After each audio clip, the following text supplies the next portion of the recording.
I stood at the edge of the old driveway, staring at the rusting sign that hung from the gate. Moretti Salvage, it read, the letters chipped and peeling like the place itself. It had been years since I'd been here, 15 to be exact, though it felt like a lifetime. My name is Anna Moretti. I'm 30 now, and I came back to the small rural town in North Dakota, not for closure or forgiveness, but for truth, a truth I hadn't been brave enough to face all those years ago. I don't remember the exact moment it all started to unravel. I was 11 when they dropped me off at my grandfather's auto salvage yard, saying it would just be for the summer, but the promise felt hollow even then. Mom, Marianne, her words were full of empty promises. We'll be back before you know it, Anna, she said. But Dad, Charles, never said a word.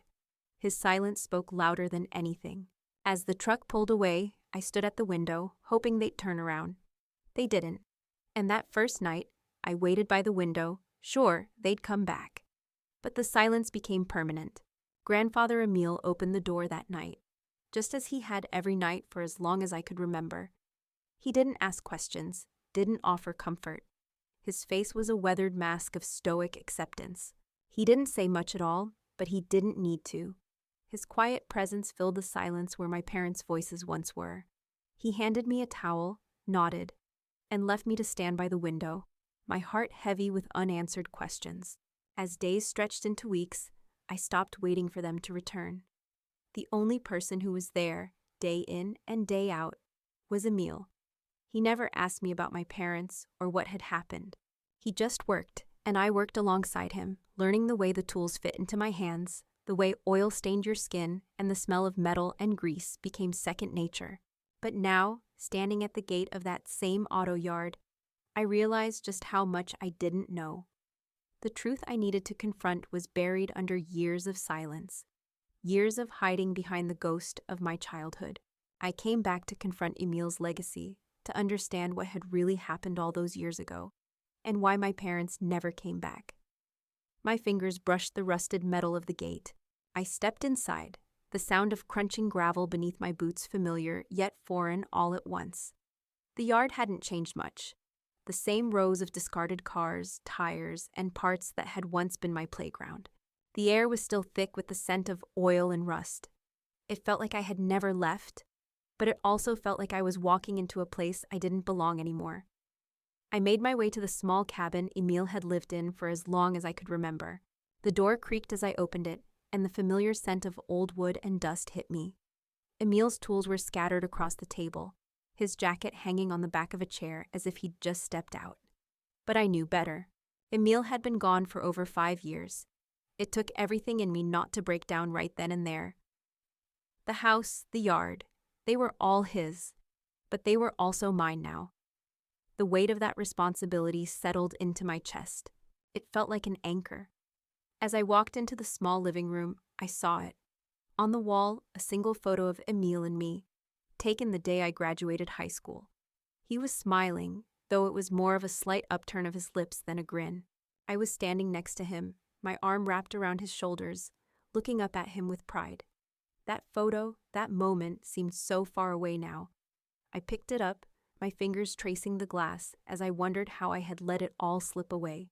How had I let so much time pass without truly confronting the things that had happened to me here, with Emile and with my parents? That's when I knew. I wasn't here for a visit. I wasn't here to mourn. I was here to find the truth. The door behind me creaked open and I turned, startled. Didn't expect to see you back here. I froze. It was a voice I hadn't heard in years. I turned around slowly. Standing in the doorway was a man I didn't expect to see. A man who had been part of my life in the quietest, most consistent way possible, yet was the one person I had never truly understood. It was Emile's lawyer. His name was Jack, and he was standing in the doorway holding a stack of papers, the kind of papers that always smelled like money and business. Thought you might be the one to handle things, Jack said, his voice calm, almost too calm. He was always the calm one. I had no idea why he was here, but I knew I had to find out. The mornings were always the same with Emile. He was up before the sun, his boots heavy against the floorboards as he moved about the small cabin, the air still cool with the remnants of night. I would hear him in the kitchen, preparing his black coffee the same way each day, without a word, no extra effort. The rhythm of it settled into me. It wasn't just routine, it was his way of anchoring us both in the day ahead. I had grown used to the quiet that filled every corner of the yard and house. Emil's world was measured in silence, not in words, and it was the stillness that made me feel at home. He didn't ask me about my parents. He didn't tell me what I should do or how to feel. There was no need to discuss what had happened, no need for sympathy or explanations. Emil's quiet resilience was the only thing I needed, and it slowly began to reshape the way I saw the world around me. We worked together every day. He taught me how to repair appliances, old washing machines, broken radios, the endless assortment of things that filled the yard. Each task was a challenge, but it was also a lesson in patience and precision. I was clumsy at first, my hands stiff and unsure as I fumbled with the tools. But Emil never rushed me, never criticized. He simply watched as I figured it out. Each project, small as it was, became a new step in rebuilding the trust I had lost in my parents. Our meals were always quiet. He would sit across from me at the old wooden table, a bowl of stew or a plate of bread and cheese in front of him. He never spoke much during dinner, but it wasn't uncomfortable. It was just the way things were. In the absence of conversation, I began to appreciate the simple act of sharing a meal without needing to fill the silence with words. There was something grounding about it, a steady rhythm that became the pulse of my days. Emil's consistency was like a bridge between me and the world I had left behind. There were no surprises, no disappointments. It was just work, food, and the quiet reassurance that I wasn't alone, even if neither of us ever said it out loud. Then, there were the small things. The flashlight he'd leave on the workbench when I was out in the yard late, working on a stubborn engine. The towel he'd hang by the back door when I came in from a long day in the shop. He didn't need to say anything. His actions spoke louder than words ever could. But the most unexpected thing happened when Emil began to leave projects half done for me to finish. At first, I thought it was an oversight. But as the weeks passed, I realized it was intentional. He was giving me the chance to prove something to myself, to test my abilities. I wasn't just the girl dropped off here and forgotten. I was capable. I was becoming someone who could stand on her own. I remember the first time I finished something he had started. An old radio that had sat on the workbench for weeks. He had started it, gotten it halfway repaired, and then stopped. At first, I didn't know where to begin, unsure if I had the skills to complete it. But I did what Emil always did. I got to work. I focused on each part, on each bolt and wire. When I finally switched it on and the radio hummed to life, it felt like I had done something impossible. It wasn't just the radio that worked, it was me. Emil never acknowledged the moment. He didn't say anything, but I didn't need him to. I knew in the way he looked at me that he understood. He trusted me, not because of some grand gesture, but because he knew I could handle it. And that trust, though never spoken, began to build a bond between us. It wasn't a bond based on affection or words, but on quiet respect. In that silence, I found the stability I had never known. It was a new kind of family, one built not on blood, but on action. As I worked alongside him, day in and day out, I began to realize that this was what Emil had given me. The ability to fix things, not just the machines around me, but the pieces of myself I had long ago set aside. I wasn't the abandoned child anymore. I wasn't the girl waiting by the window for parents who would never return. I was someone capable of standing on her own, of making her own way in the world. We never spoke of my parents. But in the way Emil worked beside me, in the way he let me finish what he started, I understood. I understood that I didn't need their approval or their presence to be whole. I had found something more lasting in the silence, the quiet, unspoken bond between us. And for the first time, I felt like I belonged. At 16, I found myself standing in front of a dusty bookshelf in Emil's workshop, thumbing through an old tech journal. One article caught my attention: transportable prosthetics. A new era in mobility. I scanned the pages, my eyes tracing over diagrams and descriptions of lightweight limbs designed to help those with mobility impairments.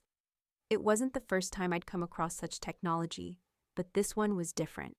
The article focused on portability, on how a prosthetic could be used in rugged conditions, outside of the typical sterile environments of hospitals and clinics. It was an idea that clicked in my mind like a bolt to its socket. Emil's leg had never fully healed after his injury. The limp he carried with him was a part of him, a quiet reminder of his past. I had never asked about it. He never spoke of it. But after reading that article, I suddenly saw him differently. I could help him. I could fix it. The idea consumed me for weeks. I stayed up late, my laptop running on its last legs, its battery dying every hour. I dug through the scraps in the garage, old parts, motors, metal panels, and slowly began piecing together something that might resemble a prosthetic. I worked alone in the evenings, the only sounds the hum of my laptop and the rhythm of my hands as I hammered, soldered, and screwed everything together. I could hear Emil's footsteps occasionally outside the workshop, but he never came in. He didn't need to. I had taken on a new kind of focus. I didn't need his approval or even his presence anymore. My mind was set on the design, on creating something that might help him, that might improve his life, if only a little. Then came the day when I ran into a problem I couldn't solve. The aluminum I needed for the frame was expensive, and I couldn't afford it on my own. I sat at the workbench, staring at the incomplete prototype. That's when Emil came into the shop. Without a word, he looked at the half-finished project, and then at me. He nodded silently. I saw his eyes flick to the empty spot where his vintage snowmobile had sat for years. His pride and joy. "Do you need the aluminum?" Emil asked, his voice low. I nodded, not trusting myself to speak. The next morning, Emil came back with a check. A week later, he handed it over to me. "Buy what you need," he said, his tone matter of fact. "I'll figure something out." I felt a lump rise in my throat. Emil had sold his snowmobile, something he'd loved, something he'd worked for, so that I could build a prosthetic for him. It wasn't just an act of generosity. It was his belief in me, in my ability to make something real. With the aluminum I needed finally in hand, I spent the next few nights finishing the prototype. It wasn't perfect, but it worked, barely. The leg moved, the joints flexed, and it had the basic functionality. When I finally fitted it onto Emil's leg, the room was quiet. Emil didn't speak, didn't show much emotion. But when he stood up, there was a slight shift in his posture, a moment of something that could almost be called pride. "That'll do," he said, a hint of approval in his voice. A few weeks later, the local state tech competition came up. The idea of entering hadn't even crossed my mind until Emil mentioned it. "Why don't you put it in?" he said. "You've done the work. Might as well see if others think it's worth something." I hesitated, unsure, but Emil's simple, quiet suggestion stayed with me. I entered the competition, and when I won third place, I almost couldn't believe it. The judges had been impressed by the functionality and the practicality of the design. More than that, they were impressed by the fact that it was something made with little more than ingenuity and scraps. The prize? A scholarship to a state university. I wanted to tell Emil, to run and hug him and thank him for everything. But when I found him that night, sitting in the workshop, the only thing he said was, "You'll need these," as he handed me a box of bolts. No grand praise, no fanfare, just more of the same quiet belief that had built us both up over the years. But somehow that was all I needed. The win felt less like validation and more like a new beginning. A beginning that had been quietly shaped by Emil's sacrifices, his unspoken encouragement, and the steady presence he had given me when my parents never had. In the quiet of the shop, I felt something shift within me. I wasn't the abandoned child anymore. I wasn't the girl left behind in the silence. I was someone who could create, someone who could help, and someone who could stand tall on her own. Thanks to Emil's belief in me, I finally saw myself for who I could become. And for the first time in years, I felt like I wasn't just surviving, I was living. It had been a year since I last stood at Emil's side in his workshop, my hands stained with oil, and the smell of metal and grease still clinging to my clothes. But now, at 25, I was living in a fast-paced world of biotech, designing the future with sleek machines and formulas. A world far from Emil's quiet, dust-covered life. I had built a career, but every year I still returned to Emil's property on my birthday, seeking something I couldn't quite name. It was a ritual now, a pilgrimage to the past, to the man who had given me something more valuable than I had ever received from my own parents: stability self-reliance, and the quiet, constant presence that had shaped who I was. This year, I drove up the familiar road toward the auto salvage yard, the house just as I remembered it, weathered and still standing against time. Emil had always told me that nothing in this world could be trusted to stay the same, but somehow the yard felt frozen in time, still filled with memories of him. I parked near the old barn and sat for a moment, my fingers tracing the edges of the steering wheel. The air was thick with memories. This was the place where everything had shifted for me, the place where Emil had shown me what it meant to work hard, to keep moving forward even when life felt stagnant. But today, something felt different. A weight hung in the air, one I couldn't place. I entered the house, my footsteps quiet on the creaky floors. As usual, Emil wasn't there. The stillness of the house greeted me like an old friend, but it also felt like it was holding its breath. I walked through the rooms, my hands running over the familiar surfaces. Emil's worn chair by the kitchen table, the tools scattered across the workbench in the garage, his jacket hanging by the door. Nothing had changed, but everything had. The feeling of being here, of being in this space that had once been so full of him, was suffocating now. I went upstairs slowly to the loft, where Emil had spent countless nights after work, reading or writing in his journals. It was in this room where he had handed me that simple brass pocket watch years ago, the one with the inscription, "Grit Forward." It was my birthday, a day that had never felt important, but Emil always marked it in his own way. He had never said much. His love was never loud, never a parade, but the pocket watch, engraved with his quiet message, was his way of telling me that the future wasn't something to fear, it was something to build. I sat in the loft, the watch resting in my hand, the brass cold against my palm.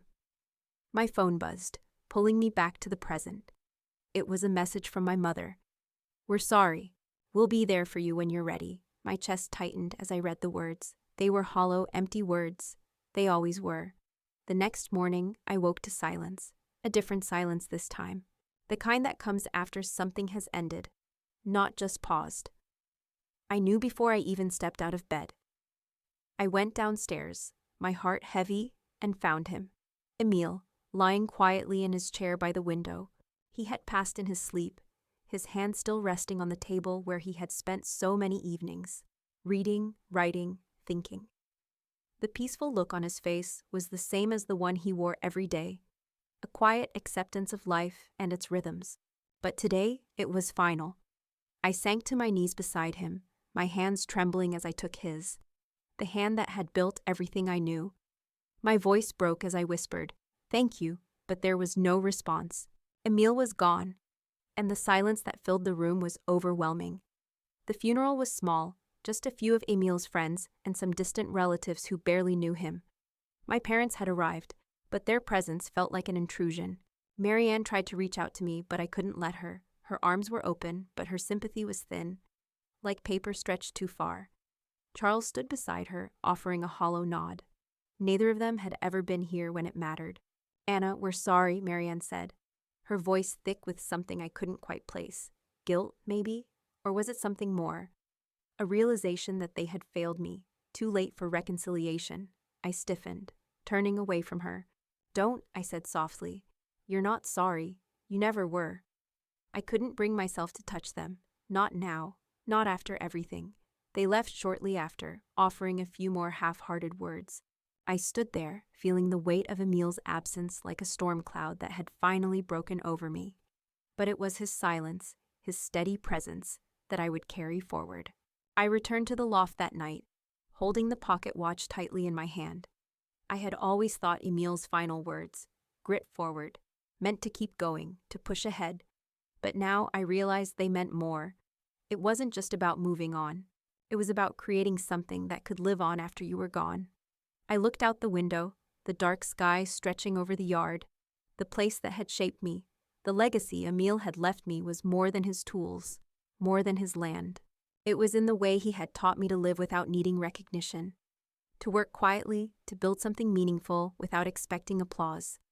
And for the first time in years, I felt the weight of the past shift. I wasn't just carrying Emil's memory anymore. I was carrying his legacy. I sat in the lawyer's office, my fingers nervously tapping against the table. The room was sterile, its walls lined with old books and certificates. I had expected to feel some rush of emotion, joy, anger, disbelief.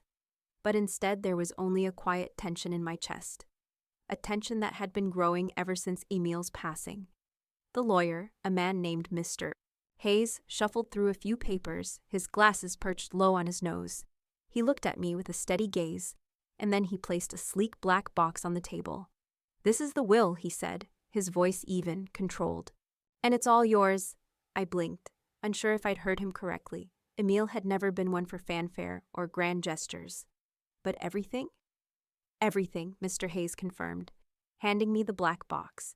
I opened it slowly, revealing a brass pocket watch, the same one Emil had given me on my 21st birthday.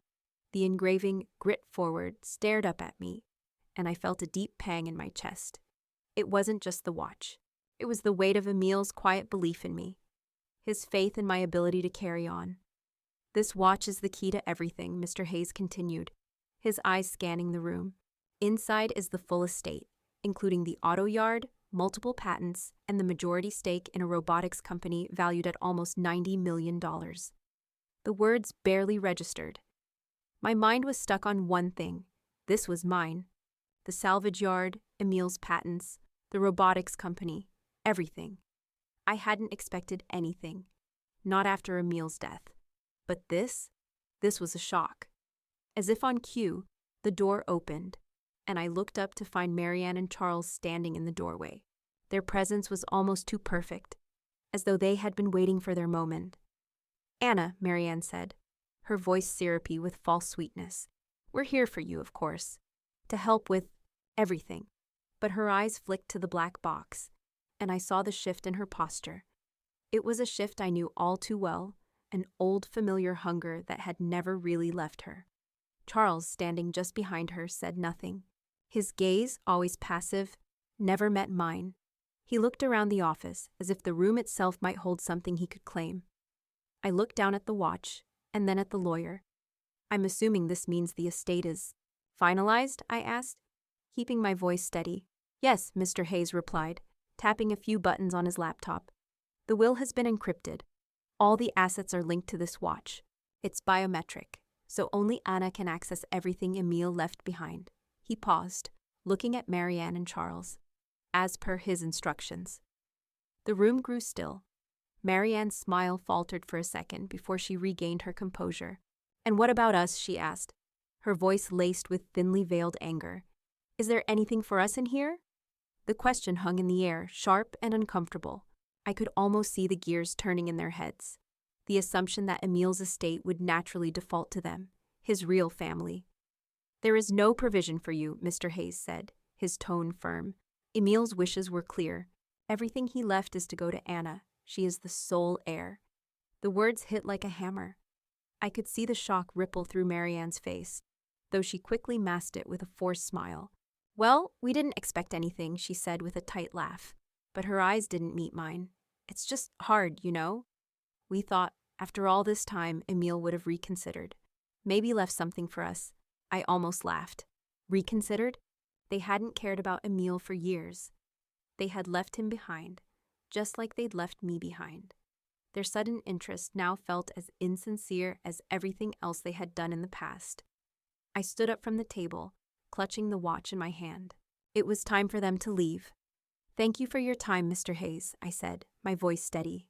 "I think we're done here." The lawyer nodded, glancing at my parents before he turned to leave the room. As he stepped out, Marianne and Charles stayed behind, lingering in the silence. "Anna," Marianne began, her voice softer now, more insistent. "We know things haven't been perfect between us, but we're family. You can't just shut us out like this." I didn't flinch. "Family," I echoed. "You haven't been family for a long time." Charles shifted uneasily. "Anna, don't be rash. You're young. You're inexperienced. You'll need help. We're here for you." I shook my head, feeling the walls I'd built over the years close in. They didn't want to help. They just wanted access. "No," I said, my voice unwavering. "I don't need your help. Not now, not ever." I walked toward the door and opened it, a clear signal for them to leave. "You've had your chance. Now, it's my turn." Marianne's face twisted with a mixture of disbelief and resentment. "You think you can handle all of this on your own?" she asked, her voice tight with frustration. "I can. I've always been able to," I said firmly, stepping into the hallway and out of the office. "Now, if you'll excuse me, I have work to do." I shut the door behind me, the finality of it ringing in my ears. Outside, in the empty hallway, I stood still for a moment. The weight of Emil's legacy was heavy in my hands, but I was ready to take ownership of what was mine. I wasn't just taking Emil's property. I was taking control of my life, of the past they had tried to erase, and for the first time, I knew exactly what I had to do. I wasn't running anymore, and I wasn't looking back. A week after the lawyer's office, things took a turn I hadn't anticipated. I had barely begun to process the shock of Emil's will when I found the legal challenge filed by my parents, claiming undue influence, and alleging that Emil's mental decline had compromised his decisions in the years before his death. The nerve. It was exactly what I feared. The same old manipulative tactics wrapped in a new polished bow. They weren't satisfied with Emil's legacy, not until they could figure out a way to get their hands on it. I stood in my living room, the papers in front of me, trying to steady my breathing. The boldness of their claim took my breath away, but as I sat there, reading through their accusations, I felt something shift within me, an unfamiliar sense of resolve. I wasn't going to let them take what Emil had worked so hard to build. What I had worked so hard to build. Later that day, there was a knock on my door. I already knew who it was. Marianne and Charles, attempting their usual brand of emotional manipulation. I opened the door, and there they were, dressed in their best concerned family outfits, ready to play their roles. "Anna, we need to talk," Marianne said, her voice dripping with feigned sympathy. She always did that, playing the victim, trying to elicit guilt with her empty apologies. "I've read the papers," I said, not giving them the courtesy of an invitation in. "I don't want to discuss it." But they came in anyway, pushing their way past me into the living room. Charles didn't speak. He never did. But Marianne's words were a constant hum in my ears. "You're making a mistake, Anna," she began. "We just want to help you manage things. Emil's legacy is a big responsibility. You're still so young. You shouldn't be doing this alone." I narrowed my eyes, biting back the sharp words that threatened to spill out. "I'm not doing this alone," I said coolly. "I've been doing this on my own since I was 11. Emil taught me how to manage, how to build." Marianne's eyes flickered, momentarily unsettled. "That's exactly why we're here. To make sure you don't make any more rash decisions. Emil didn't leave everything to you by accident. He was confused near the end." I could feel my heart pounding in my chest, but I stood firm. "Stop it.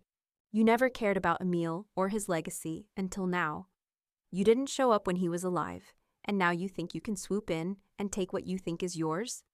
Charles shifted uncomfortably, but said nothing. The silence between us was suffocating. Marianne pressed on. "We're just trying to help you. It's too much for someone your age to handle. You don't know what's at stake." I clenched my jaw, forcing myself to stay composed. "What's at stake, Marianne, is my future, and I'll fight for it. I don't need your help. I never have." I didn't wait for a response. I turned and walked toward the door. "You need to leave." They hesitated, but I didn't give them a chance to protest. "Now," Marianne's eyes narrowed. "You'll regret this, Anna. We're your family. We just want what's best for you." But I was already opening the door, stepping aside for them to leave. "Goodbye." As they filed out, Charles glanced at me, but didn't speak. Marianne shot me a look of pure disdain before she turned and walked out. I closed the door behind them and stood there, letting the silence fill the space once again. But this time, the silence didn't feel oppressive. It felt like a victory. That night, alone in my loft, I couldn't shake the feeling that the battle had just begun. My parents' challenge was just the first of many. But as I sat there, my hands on the brass pocket watch Emil had given me, I knew I couldn't afford to back down. Emil had left me a legacy, but it wasn't just in the things he had built. It was in the lessons he had taught me. His journals, which I had found the day before, were scattered across the floor in front of me. I had meant to read them, but hadn't found the time. Now I understood why Emil had kept them locked away. They weren't just for me. They were a roadmap, a way forward. Underneath one of the journals, I found a small tin box. It was locked. I had never seen it before, but something told me it was important. I grabbed a screwdriver from the workbench, and in minutes, the tin box was open. Inside, I found what Emil had hidden, a letter written in his careful, deliberate handwriting. It wasn't just a letter about business or patents. It was a letter about a dream for a foundation. He had planned to create something bigger than anything he had built so far, a mobile tech education initiative for at-risk youth, a way to give them the tools to build their own futures. I read the letter twice, then set it down. It was a higher purpose than I had ever imagined. Emil's dream, his final wish for me, was something beyond property and wealth. He wanted me to lead this project, to use the resources he had left to give other kids the opportunities I'd been given. For the first time since Emil's death, I felt something stir inside me. It wasn't just anger or grief. It was purpose, something bigger than myself. I sat back, my mind racing. This was the legacy Emil had left me. Not the yard or the patents or the money, but a mission. And if my parents thought they could take it from me, they were wrong. This fight was just beginning, and now I had a new reason to keep going. I stood in the old barn, my eyes scanning the space where dust still clung to the wooden beams. And old machinery sat like forgotten relics. But now, things were different. The air was thick with possibility. Emil's legacy wasn't just about what he had left behind. It was about what I was going to build from it. The barn, once filled with old junk and parts, was now transformed into a functional lab. The clanking of tools, the hum of circuits, and the laughter of children filled the space I had reshaped with my own hands. I turned it into the Moretti Circle, a non-profit to teach kids in underserved communities the skills I'd learned from Emil, the skills that had saved me. I looked out at the group of kids seated around workstations, their faces lit with determination. Some were nervous, others eager, but all of them were learning. Today, they were building circuits, coding, and assembling mechanical parts. One girl in particular caught my eye, Danny, a small, fiery girl with messy brown hair and bright eyes. She had been coming to the workshops for a few weeks, but today, something seemed different. She was hunched over a workbench, her hands shaking as she tried to assemble a robotic leg.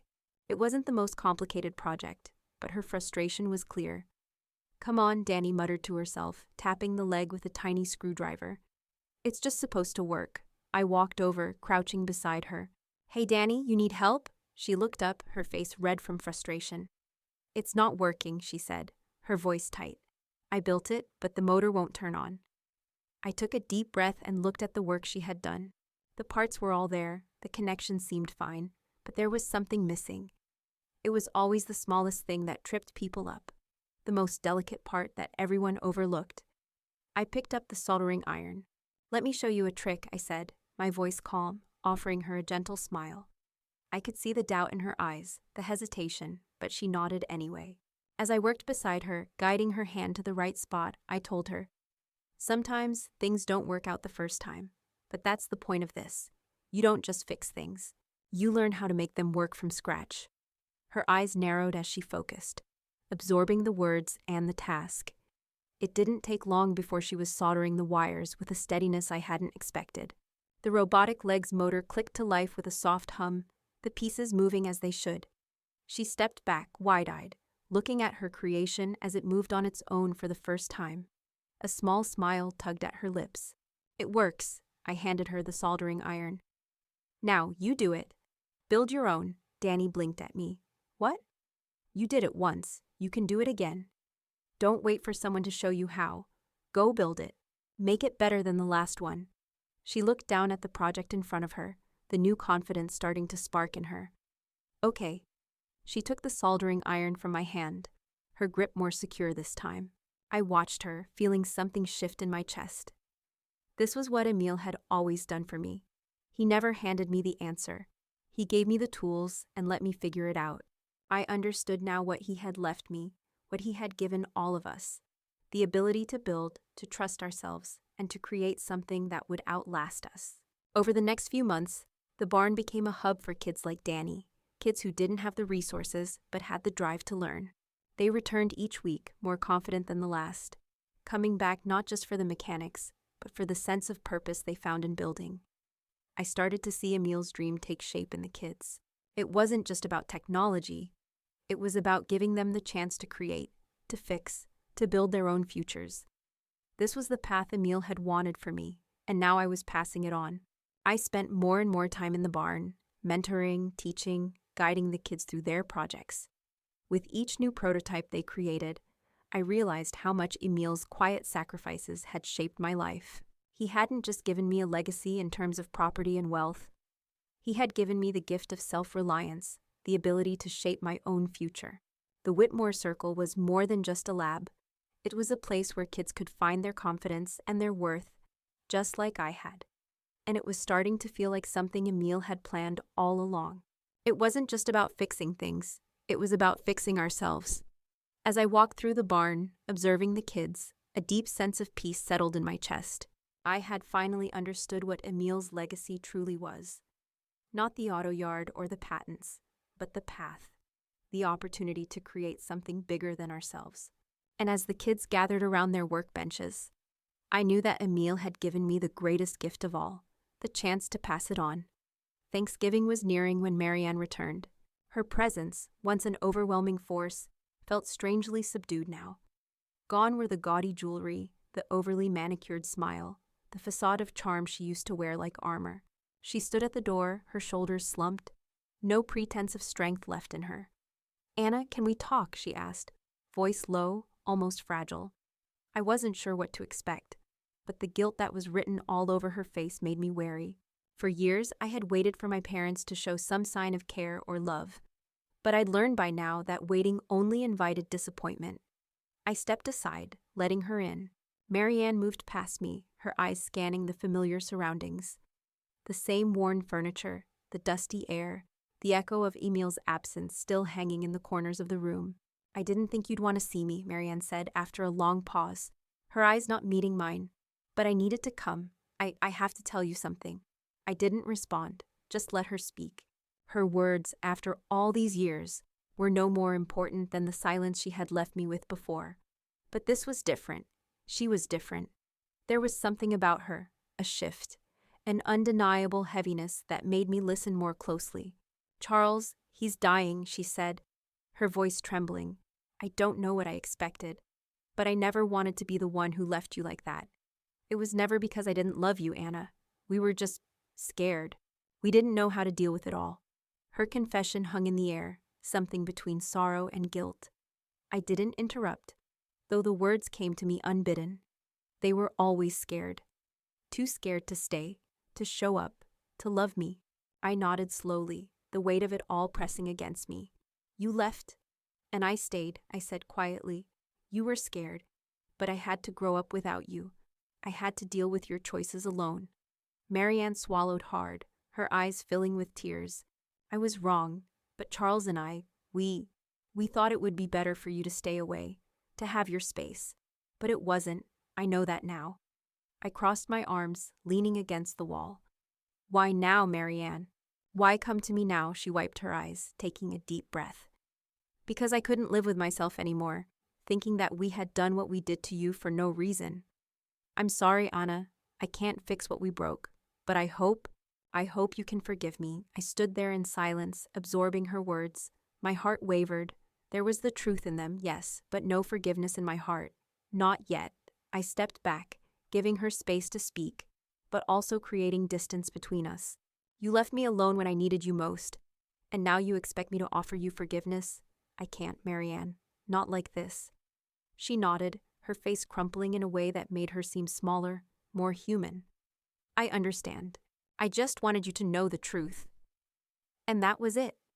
The truth, but no promises, no hope of healing the wound they had created. Not yet, not now. Maybe not ever. She left quietly, her head low, no attempt to reconcile. The door closed behind her with the same finality Emil had taught me to embrace. The silence in the house grew louder in her absence. I stood there, watching the space she'd once filled. And for the first time, I didn't feel a rush of bitterness. I just felt resolve. That night, I sat in the loft, the ring from my scholarship wins still in my hand. And I wrote in my journal, Legacy isn't what you leave. It's what you make possible. I looked out the window, at the land Emil had left me, at the barn I had turned into something new, something that wasn't just a memory of what had been, but something alive with potential. The past would always be a part of me, but it no longer held me hostage. What I had to build from it, what I had to create for myself and for others, that was my true legacy. And as I sat there, the echoes of Emil's quiet teachings filled the space. I wasn't chasing closure anymore. I was building from what never broke. The lab was quiet except for the soft hum of machinery and the clicking of keyboards. I watched the kids from the loft above, my eyes following the rhythm of their movements. The young faces, lit by the glow of their workstations, were full of purpose, each one focused on building something tangible, something real.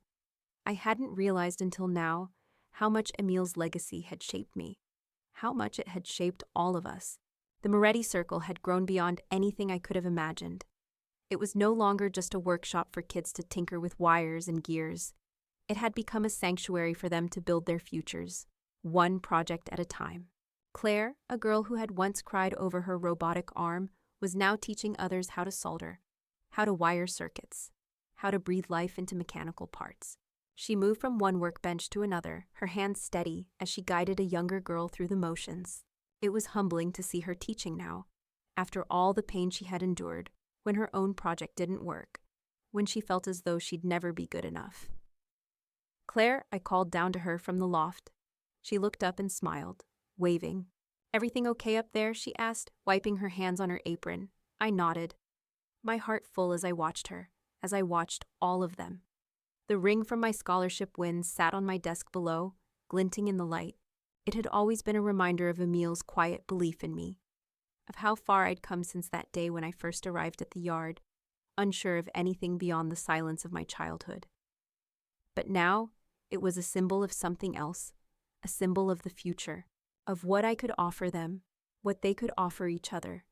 We had created something together, something that would outlast us all. The ring, the legacy, it wasn't about holding on to the past anymore. It was about building a path forward for every kid who walked through those doors.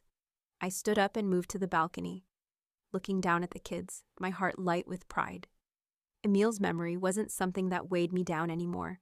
It lived here, in the projects, in the kids who had found their spark through the work we did. They were no longer lost, no longer struggling to find their way. They were building, and through them, Emil's quiet belief in action, in the power of creating something from nothing, would live on. I looked down at the ring again, my fingers gently tracing the smooth metal. Emil had given it to me to remind me that the true measure of success was never in what we left behind, but in what we made possible. And in that moment, I understood. I wasn't chasing closure anymore. I was building from what never broke. I stepped away from the loft, moving to the workbench where Claire had left a new prototype. The soldering iron rested beside it. I picked it up, the warmth of it familiar in my hand. Another project, another piece of Emil's legacy ready to be shared with the world. The lab hummed with life, the kids learning, growing, and building their own futures, piece by piece. I didn't need Emil's voice to know what he would say. I already knew. As the lab glowed in the dusk, I felt his presence beside me, not in the silence, but in the work we were doing. The future was theirs now, and I was ready to pass it on. Another prototype sparked to life, and in that moment I felt something I hadn't in years. Peace.